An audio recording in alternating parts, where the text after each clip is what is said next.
power or the gift of alkalinity. For short, we call it Go Green. Go Green, baby. What this program is about is energy. If you're going to have energy, you have to understand that there's a delicate balance in your body called the acid-alkaline balance. And I'm sure many of you have heard the term pH many times in your life. But usually you might hear it about a hair product or something of that nature, unless you were studying your body a little bit. But just as your body has to regulate its temperature, ideally at what temperature? 98.6, right? Too much variance either way of that, it affects your health, doesn't it? Your natural body temperature going there. You get up to 104, you got some real serious problems. Well, as important as your body temperature is, not the external temperature, but the body temperature that you're able to maintain consistently, there's another number that's equally important, maybe even more, and that is the acid-alkaline balance within your body. The pH balance is called. And there's a scale that measures how acidic to how alkaline any substance or environment is.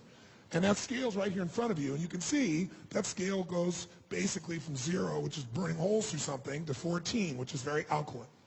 7 is neutral. Now, all the different parts of your body have a different need for acid or alkalinity, but the vast majority, and the most important one, the blood, has to be slightly alkaline. Slightly alkaline. Now, that alkalinity is 7.36, and much variance from that, and you got some challenges in your blood. Now, you can measure that directly with tests, but you can also measure your urine, or you can also measure your saliva. They're not as totally accurate as the blood is, but they're things you can easily do. Once you start seeing your pattern, you're going to know what's going on. And if you're in a position where your blood or your urine, saliva is the least accurate, is moving you into the acid stage, you know that your body is starting to break down. Now, when we say acid pH, when you hear that term, acid pH or alkaline pH, technically all it really means is when you're looking at atoms, you got neutrons, you got protons, and you got electrons. All you got to know is when it's acid, it's saturated with protons. When it's alkaline, there's lots of electrons, and those electrons have the impact of creating an environment in which oxygen can be very rich. They also are that alkaline environment is what makes those red blood cells have a negative charge that makes them bounce off of each other so they don't stick together, so they flow through your body and you get the oxygen that you need.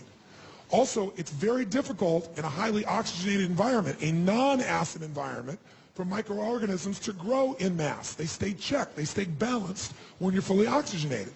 But when your bloodstream gets acid, it's like putting out the pollution and wondering where the rats show up. So alkalinity has got to be a major focus, and it's very easy to get yourself to stay alkaline, but you got to think the power of alkaline, and the short term we have for that is go green.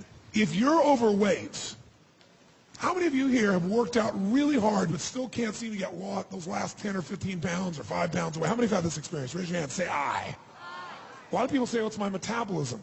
Well, that would be true to some extent, but a lot of people work out like crazy. They still don't seem to be getting the result.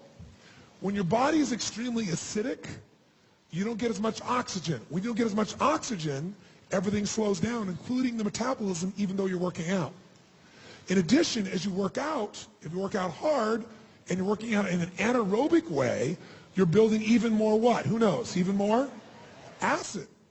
So a lot of people are actually, the body then says, wait a second, we got to retain more water here to protect it, and we got to get these acids away from the critical organs of the body, so we're going to retain fat, put it in the fat until the body has time and has enough energy again, where we can push it in the bloodstream and excrete it again. We can get rid of these wastes.